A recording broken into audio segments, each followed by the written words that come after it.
Russia's stealth Su-57 fighter, nearly ready for war? Is Russia's fifth-generation stealth fighter on the verge of deployment readiness? The manufacturer seems to think so. In a recent interview with one of Russia's leading state news agencies, United Aircraft Corporation, UAC, President Yuri Slyusar announced that the first, serially produced Su-57 units will be transferred to the Russian Aerospace Forces, VKS, by the end of 2019. During the Army 2018 exhibition, we signed 2 contracts with the Ministry of Defense for the delivery of the 5th-generation Su-57 fighter and multifunctional MiG-35 system.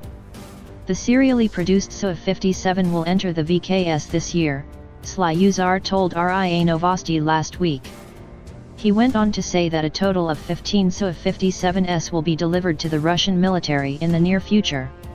Slyusar's announcement comes on the heels of much more pessimistic forecasts by Western analysts that the Su-57 should not be expected to enter serial production until 2027 at the earliest.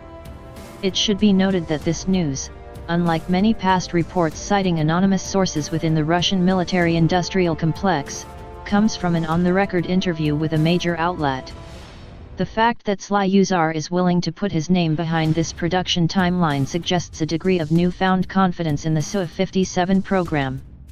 Still, a few key details remain unclear. First, the term serial is more complicated than it appears. The Su-57 was designed to be built with the powerful Saturn IS-30 engine, but cost and quality control concerns forced Russian engineers to manufacture initial prototype models with the older, weaker Al-41.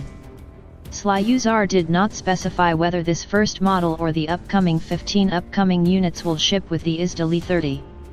Only time will tell if the IS-30, a necessary component for the Su-57 to be able to fly at supersonic speeds, supercruise, without the use of stealth-compromising afterburners, will be ready for production by the manufacturer's estimate of 2019.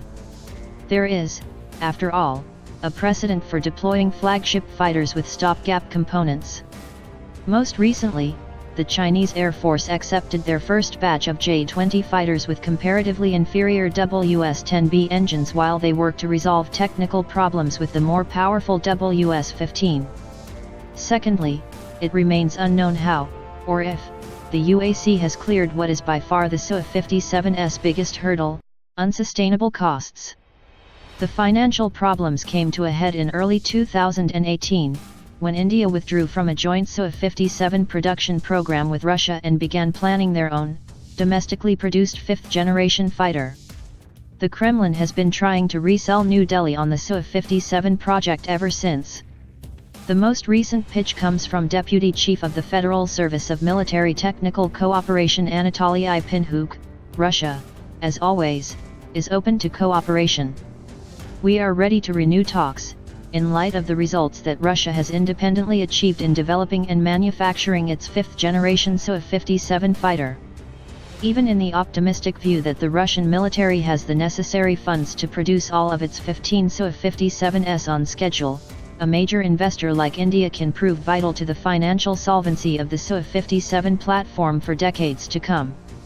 Building a few showpiece Su-57s is relatively easy, but also militarily inconsequential. The Su-57 will only be adopted as Russia's flagship air superiority fighter if it can be mass-produced through an affordable, reliable production process.